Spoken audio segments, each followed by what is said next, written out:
നല്ല ദിവസത്തിനായിട്ട് ഞാൻ കർത്താവിന് നന്ദി പറയുന്നു.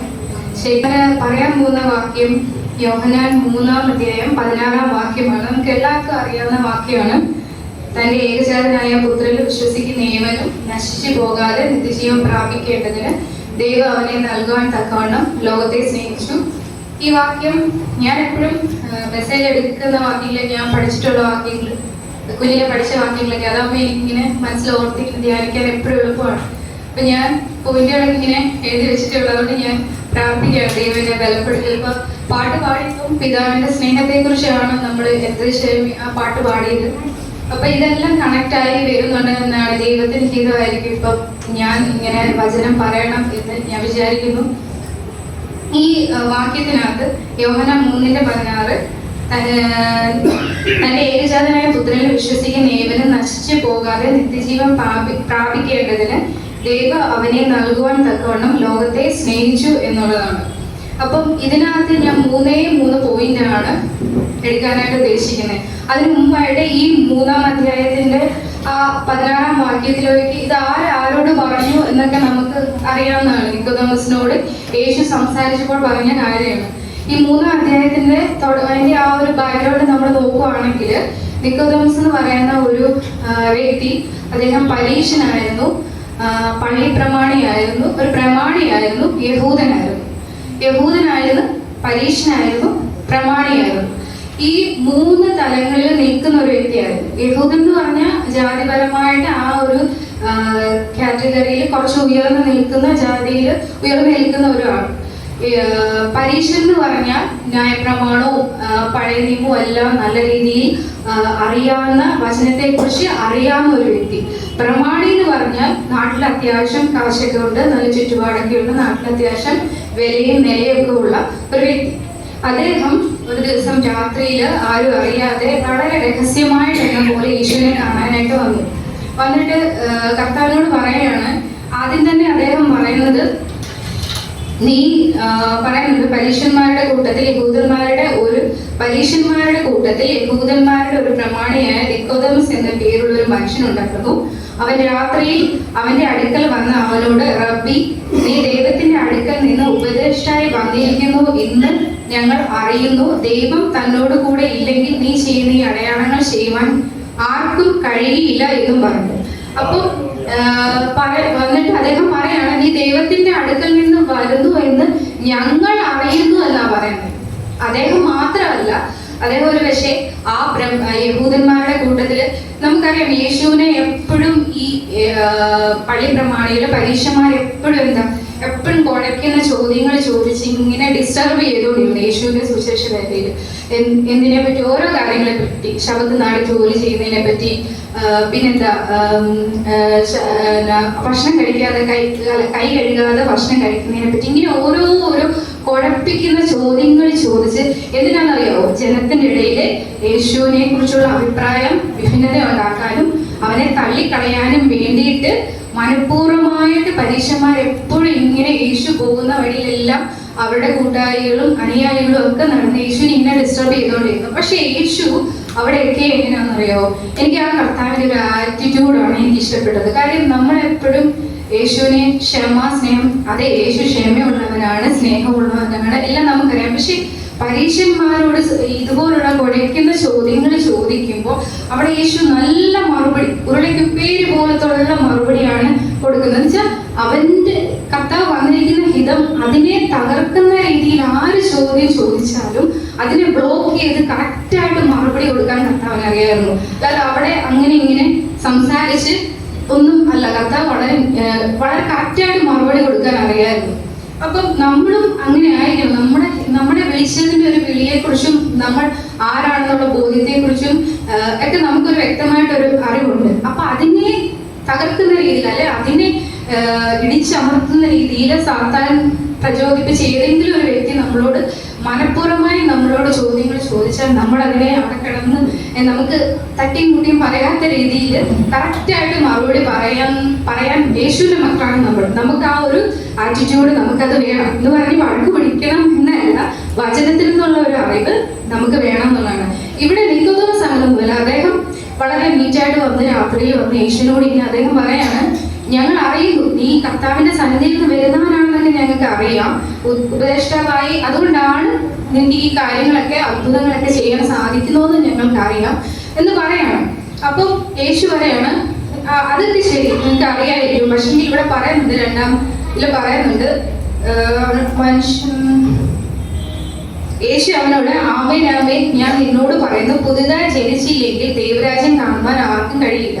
അപ്പൊ നിക്കോദമസ് വന്ന് കാര്യം പറഞ്ഞു പറഞ്ഞാൽ യേശു മറുപടി പറയുന്നത്, അതൊക്കെ ശരിയായിരിക്കാം, പക്ഷെ നീ എന്നെ അറിയുന്നു, സ്വർഗത്തിൽ നിന്ന് വന്നു എന്ന് വിശ്വസിക്കുന്നു, നിങ്ങൾ അറിയുന്നുവെങ്കിലും പുതിയതായിട്ട് ജനിച്ചില്ലെങ്കിൽ എനിക്ക് സ്വർഗത്തിൽ പോകുവാനോ ഒന്നും സാധിക്കുകയില്ല എന്ന് വളരെ വ്യക്തമായിട്ട് തന്നെ പറഞ്ഞു. യേശുവിനെ ഒന്ന് സുഖിപ്പിക്കുന്ന രീതിയിലാണ് നിക്കോദമസ് സംസാരിച്ചതെങ്കിലും യേശു വളരെ ക്ലിയർ ആയിട്ട് പറഞ്ഞു, അതൊക്കെ ശരിയാണ്, പക്ഷെങ്കിൽ പുതിയതായി ജനിച്ചില്ലെങ്കിൽ നിനക്ക് സ്വർഗരാജ്യത്തിൽ കടക്കുവാനായിട്ട് സാധിക്കുകയില്ല എന്ന് പറഞ്ഞു. യേശു അവിടെ വേറെ ഒന്നും രീതിയിൽ സംസാരിച്ചില്ല എന്നുള്ളതാണ്. പക്ഷെ അപ്പൊ നിക്കോദമസ് ചോദിക്കുകയാണ്, എന്താണ് ഈ പുതിയതായിട്ട് ജനിക്കുക, എന്താണെന്നതിനെ കുറിച്ചാണ്. അപ്പൊ യേശു ചോദിക്കുകയാണ്, നീ പരീക്ഷനായിട്ട്, നീ പള്ളി പ്രമാണിയൊക്കെ ആയിട്ട് പരീക്ഷനായിട്ട് നിനക്ക് ഇതിനെ കുറിച്ച് അറിവില്ലേ എന്ന് ചോദിക്കുകയാണ്. അപ്പം യേശു അത് നിക്കോദമസ് വളരെ ബാലിശമായിട്ടാണ് പറയുന്നത്, ഞാൻ വീണ്ടും ഇനി അമ്മയുടെ ഉദരത്തിൽ കിടന്ന് വീണ്ടും ജനിക്കുകയാണോ, അങ്ങനെയാണോ ഉദ്ദേശിക്കുന്നത്? ഇപ്പൊ കർത്താവ് പറയുന്നതല്ല, വെള്ളത്താലും ആത്മാവിനാലും ജനിക്കാതെ സ്വർഗരാജ്യത്തിൽ കടക്കാൻ സാധിക്കില്ലെന്നുള്ളതാണ്. അത് അങ്ങനെ സംസാരിച്ചു വരുന്ന ഭാഗമാണ്. ഇവിടെ നിക്കോദമസ് വന്ന് കാര്യങ്ങളൊക്കെ അറിഞ്ഞു, മനസ്സിലാക്കി, അദ്ദേഹം പോയി. അദ്ദേഹം രക്ഷിക്കപ്പെട്ടോ? ഇല്ല, ഒരിക്കലില്ല, അദ്ദേഹം രക്ഷിക്കപ്പെട്ടില്ല. കാര്യങ്ങളൊക്കെ അറിഞ്ഞു, വന്നു, സംസാരിച്ചു, അങ്ങ് പോയി. യേശു സുവിശേഷവും പറഞ്ഞു. യോഹന്നാൻ 3:16 ഒന്നുകൂടി ഞാൻ വായിക്കാം. തന്റെ ഏകജാതനായ പുത്രനിൽ വിശ്വസിക്കുന്ന ഏവനും നശിച്ചു പോകാതെ നിത്യജീവൻ പ്രാപിക്കേണ്ടതിന് ദൈവം അവനെ നൽകുവാൻ തക്കവണ്ണം ലോകത്തെ സ്നേഹിച്ചു. അത് യേശു നിക്കോദമസിനോട് പറയാണ്. ഇതിനകത്ത് 3 പോയിന്റ്. ഒന്ന് പറയുന്ന പിതാവിന്റെ സ്നേഹം, 2 ക്രിസ്തുവിലുള്ള വിശ്വാസം, 3 നിത്യജീവൻ. ഇതിലെ പിതാവിന്റെ സ്നേഹം എന്ന് പറയുന്നത് നമുക്കറിയാം. പിതാവിന്റെ സ്നേഹം എന്ന് പറയുന്നത് ഞാൻ ഉൾപ്പെടെ ഞാനും അങ്ങനെ വിചാരിച്ചിട്ടിരുന്നത്. നമ്മുടെ ആശുപത്രിയിലൊക്കെ ഇങ്ങനെ കിടക്കുമ്പോൾ ആക്സിഡന്റോ രോഗമൊക്കെ വന്നിട്ട് ആശുപത്രി കിടന്ന ഐസിയിൽ നമ്മളൊരു ക്രിട്ടിക്കൽ സ്റ്റേജിൽ കിടന്നതിന് ശേഷം നമുക്ക് രോഗമൊക്കെ കുറഞ്ഞു, അത് കഴിഞ്ഞ് നമ്മൾ വന്ന് സാക്ഷ്യം പറയാണ്. ഞാൻ പറഞ്ഞിട്ടുള്ളതാണ്, ഒരു തവണ ഇവിടെ കർത്താവിന്റെ സ്നേഹം രുചിച്ചറിയാൻ എനിക്ക് സാധിച്ചു എന്ന് പറയാണ്. അപ്പം ശരിയാണ്, കർത്താവിന്റെ സ്നേഹമാണ്. കർത്താവിന് നമ്മളോട് തോന്നുന്ന സ്നേഹമാണോ എന്ന് ചോദിച്ചാൽ ആണ്, പക്ഷെ കർത്താവിന്റെ കാരുണ്യാണ്. അതിലുപരി ഞാൻ പറയുന്നത് പിതാവിന്റെ സ്നേഹം എന്ന് പറയുന്നത് നാളെ സമയത്ത് വീണ്ടും നമുക്ക് എന്തെങ്കിലും ആക്സിഡന്റ്, എന്തെങ്കിലും അപകടങ്ങൾ വരാം, എന്തെങ്കിലും രോഗം വരാം, നമ്മൾ ആശുപത്രി കിടക്കും, അഡ്മിറ്റ് ആകും, ചിലപ്പോൾ നമ്മൾ മരിച്ചു പോകും. അപ്പൊ കർത്താവിന് നമ്മളോട് സ്നേഹമില്ല, കുറഞ്ഞു എന്നാണോ? അല്ല, കർത്താവിന്റെ സ്നേഹം അല്ല, പിതാവിന്റെ സ്നേഹം എന്ന് പറയുന്നത് ഇതൊന്നുമല്ല. ലോക സ്ഥാപനത്തിന് മുമ്പേ നമ്മളെ ക്രിസ്തുവിൽ തെരഞ്ഞെടുത്തു എന്നുള്ളതാണ് പിതാവിന്റെ സ്നേഹം എന്ന് പറയുന്നത്. പിതാവിന്റെ സ്നേഹത്തെ നമ്മൾ എപ്പോഴും ആ ഒരു പോയിന്റിലായിരിക്കണം കറക്റ്റ് ആയിട്ട് കാണേണ്ടത്. ബാക്കിയെല്ലാം കർത്താവ് ബാക്കിയെല്ലാം നമ്മളോട് സ്നേഹമുണ്ട്, കരുണയാണ്. നമ്മുടെ കാരണം ദൈവത്തിന് സ്നേഹം ഉള്ളതുകൊണ്ടാണ് നമ്മളെ ഓരോ ദിവസവും ദൈവം നമ്മളെ നടത്തുന്നത്, പരിപാലിക്കുന്നത്. പക്ഷെ പിതാവിന്റെ സ്നേഹം എന്ന് പറയുമ്പോൾ അൾട്ടിമേറ്റ് ആയിട്ട് നമ്മൾ എപ്പോഴും ഫോക്കസ് ചെയ്യുന്നത് ലോക സ്ഥാപനത്തിന് മുമ്പേ ക്രിസ്തുവിൽ നമ്മളെ തെരഞ്ഞെടുത്തു. അതാണ് പിതാവിന്റെ സ്നേഹം എന്ന് പറയുന്നത്. ഈ പുത്രനാണ് എന്ത് ചെയ്തു? പിതാവിന്റെ സ്നേഹം മനസ്സിലാക്കി ഒരു സ്റ്റെപ്പ് പുറകോട്ട് മാറി നിന്ന് നമ്മളെ തലക്കിലോട്ട് കയറ്റിവിട്ടു, പിതാവിന്റെ അടുത്തോട്ട് കയറ്റിവിട്ടു. ആ പിതാവിന്റെ സ്നേഹത്തെ ക്രൂശിൽ പ്രദർശിപ്പിച്ചു. അങ്ങനെയാണ് പുത്രൻ ചെയ്തത്. അപ്പൊ ആ പുത്രന് അറിയാം പിതാവിന് നമ്മളോടുള്ള സ്നേഹം എന്തുമാത്രം ഉണ്ടായിരുന്നു. ലോക സ്ഥാപനത്തിന് മുമ്പേ നമ്മളെ തെരഞ്ഞെടുത്തു എന്ന് പറയുമ്പോൾ പിതാവിന്റെ ഹിതം മനസ്സിലാക്കി പുത്രനകത്ത് പിതാവിന്റെ സ്നേഹത്തെ ക്രൂശിൽ പ്രദർശിപ്പിച്ചു തന്നു എന്നുള്ളതാണ്. അപ്പൊ പിതാവിന്റെ സ്നേഹം എന്ന് പറയുമ്പോൾ നമ്മളെ കാത്തു പരിപാലിക്കുന്നതാണ്, നമുക്ക് നല്ലത് തരുന്നതാണ്, നല്ല ജോലി തരുന്നതാണ്, നല്ല വാഹനം തരുന്നതാണ്, നമ്മുടെ രോഗത്തിൽ നിന്ന് വിടുവിക്കുന്നതാണ് അതൊക്കെയും ആണെന്ന് പറഞ്ഞാൽ അതിലെല്ലാത്തിലും ഉപരി പിതാവിന്റെ സ്നേഹം എന്ന് പറയുന്നത് ലോക സ്ഥാപനത്തിന് മുമ്പേ ക്രിസ്തുവിൽ നമ്മളെ തെരഞ്ഞെടുത്തു എന്നുള്ളതായിരിക്കണം ഏറ്റവും പ്രധാനമായിട്ട് ഏറ്റവും ടോപ്പിൽ നിൽക്കേണ്ട കാര്യം. അത് കഴിഞ്ഞിട്ട് പിന്നെ ക്രിസ്തുവിലുള്ള വിശ്വാസം. ഈ ക്രിസ്തുവിലുള്ള വിശ്വാസം എന്ന് പറഞ്ഞാൽ നമുക്കറിയാം ഇന്ന് നമ്മളെക്കാളും കൂടുതൽ യേശുവിനെ വിശ്വസിക്കുന്ന ആൾക്കാരാണ്, വിജാതികരായിട്ടുള്ളവരുണ്ട്. പലരും ഞങ്ങൾക്ക് പഠിച്ച ക്രിസ്ത്യൻ സ്കൂളിലാണെങ്കിൽ അവിടെ ഓരോ അരമണിക്കൂർ കഴിയുമ്പോഴെന്താ പ്രയർ ഉണ്ട്, എഴുന്നേറ്റ് ഇന്ന് ബെല്ലടിക്കും, പ്രാർത്ഥിക്കും. അപ്പൊ അവിടെ പഠിച്ച ഹിന്ദു കുട്ടികൾക്ക് പോലും യേശുവിനെ വിശ്വാസം. കാര്യം എന്ന് വെച്ചാൽ അവർ ആ ചെറുതിലെ മുതലേ ശീലിച്ചു വന്നതുകൊണ്ട് അവർക്ക് കർത്താവിൽ വിശ്വാസമുണ്ട്. ചില വീടുകളിൽ നമ്മൾ പ്രാർത്ഥിക്കുമ്പോൾ ചില വ്യക്തികളോട് നമ്മൾ പറയുമ്പോൾ അവരെന്നാണ്, ഞങ്ങൾക്ക് അങ്ങനെയൊന്നുമില്ല, ഞങ്ങൾക്ക് യേശുവിനെ പ്രാർത്ഥിക്കുന്നതുകൊണ്ട് വിഷയമൊന്നുമില്ല, നിങ്ങൾ പ്രാർത്ഥിച്ചോ എന്ന് പറയും. പക്ഷെ അതൊരു വിശ്വാസമാണോ? ശരിക്കും ഒരു ക്രിസ്തുവിലുള്ള ഒരു വിശ്വാസം നമുക്ക് പറയാൻ പറ്റുമോ? അവർക്കൊരു സിമ്പതി ആയിരിക്കും, അല്ലെങ്കിൽ അങ്ങനെ ഒരു അട്രാക്ഷൻ ആയിരിക്കും. ക്രിസ്തുവിലുള്ള വിശ്വാസമാണെങ്കിൽ അത് പ്രദർശിപ്പിക്കണം. എങ്ങനെ പ്രദർശിപ്പിക്കണം? രക്ഷ ഏറ്റു പറഞ്ഞ് സ്നാനപ്പെട്ട് അവനോട് ചെയ്യണം. അതായിരിക്കും ശരിക്കുള്ള വിശ്വാസം എന്ന് പറയുന്നത്, അല്ലെ? ബാക്കിയെല്ലാം എന്ന് പറഞ്ഞാൽ ചിലപ്പോൾ അവർക്കുള്ള ഒരു അട്രാക്ഷൻ ആയിരിക്കാം, നല്ല ഒരു ഇന്റിമസി ആയിരിക്കാം, എന്തെങ്കിലും ആയിരിക്കാം. അല്ലെ, ക്രിസ്തുവിലുള്ള ഒരു വിശ്വാസം എന്ന് പറയുമ്പോൾ പിതാവിനോടുള്ള സ്നേഹം പുത്രൻ ക്രൂശിൽ പ്രദർശിപ്പിച്ചതുപോലെ നമ്മൾക്ക് ക്രിസ്തുവിനോടുള്ള സ്നേഹം എന്താ? സ്നാനം വഴി രക്ഷ ഏറ്റു പറഞ്ഞ് അവനോട് കൂടി അവന്റെ മക്കളാക്കി തീരുക എന്നുള്ളതാണ്. അവനെ കൈക്കൊണ്ട് അവന്റെ നാമത്തിൽ വിശ്വസിക്കുന്ന ഏവർക്കും ദൈവമക്കളാകാനുള്ള അധികാരം കൊടുത്തു എന്നാ പറയുന്നത്. അപ്പം ആ ക്രിസ്തുവിൽ നമ്മൾ ഒരാളോട് സുവിശേഷം പറയുമ്പോൾ നമ്മൾ ആദ്യം പറഞ്ഞു കൊടുക്കേണ്ടത് ഞങ്ങളുടെ സഭയിലേക്ക് കടന്നു വരൂ, നമുക്ക് സമാധാനം കിട്ടും, രോഗം കിട്ടും എന്നുള്ളതല്ല. അങ്ങനെ പറഞ്ഞു കൊടുത്താൽ അവർ അധികം നാൾ വന്ന് നിൽക്കുമോ എന്ന് ഡൗട്ട്. നമ്മൾ പറഞ്ഞു കൊടുത്ത് സുവിശേഷം പറയുമ്പോൾ എനിക്ക് എൻ്റെ ഒരു ഇതാണ് കറക്ഷൻ ഉണ്ടെങ്കിൽ ഫാസ്റ്റ് പറയും. നമ്മൾ ആദ്യം പിതാവിന്റെ സ്നേഹത്തെക്കുറിച്ച് അവരോടൊന്ന് പറഞ്ഞു കൊടുക്കണം. ലോക സാമ്പലത്തിന് മുമ്പേ നിന്നെ തിരഞ്ഞെടുത്തതാണ്, നിന്നെ കർത്താവ് കണ്ടതാണ് എന്നൊരു ബോധം അവരുടെ ഉള്ളിലേക്ക് ഫസ്റ്റ് കൊടുക്കുക.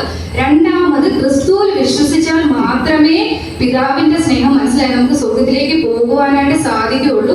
അതിനാണ് നമ്മൾ സ്നാനപ്പെടണം. അല്ലെ ചുമ്മാ ഞങ്ങൾക്ക് യേശുവിനെ ഇഷ്ടമാണ്, യേശുവിന് വിശ്വാസമുണ്ട്, നിങ്ങൾ പ്രാർത്ഥിച്ചോ എന്നൊക്കെ പറയുന്നതല്ല. ശരിക്കും ക്രിസ്തുവിലുള്ള വിശ്വാസം എന്ന് പറയുന്നത് നമ്മൾ ഷോ ചെയ്യണം, പ്രദർശിപ്പിക്കണം, സ്നാനത്തിലൂടെ അവനെ കൈക്കൊള്ളണം എന്നുള്ളതാണ്. അത് പറഞ്ഞു കൊടുക്കണം. രണ്ടാമത്. മൂന്നാമത് നിത്യജീവനെ കുറിച്ച് പറഞ്ഞു കൊടുക്കണം. ഈ നിത്യജീവൻ എന്താന്ന് പറയുന്നത് എല്ലാവർക്കും വളരെ, ഇന്നാണെങ്കിൽ നമുക്കറിയാം പ്രപഞ്ചത്തിൽ നമ്മുടെ ഈ ലോകത്ത് ഈ ഫോൺ നമുക്ക് എടുത്താൽ പല രീതിയിലുള്ള മരണം കഴിഞ്ഞാലുള്ള ലൈഫിനെ കുറിച്ചൊക്കെ പല കാഴ്ചപ്പാടാണ്, പല ഇത്. അത് മാത്രമല്ല പല രീതിയിലുള്ള മോഡേൺ ആയിട്ട് ഭയങ്കര ഇപ്പോഴത്തെ ന്യൂ ജനറേഷൻ രീതിയിൽ പല രീതിയിലുള്ള പ്രപഞ്ചത്തെ ഇങ്ങനെ ആകർഷിക്കുന്ന രീതിയിൽ, അട്രാക്ട് ചെയ്യുന്ന രീതിയിൽ പല രീതിയിലുള്ള അഫർമേഷൻസും അങ്ങനത്തെ കാര്യങ്ങളും ഒക്കെ ഉണ്ട്.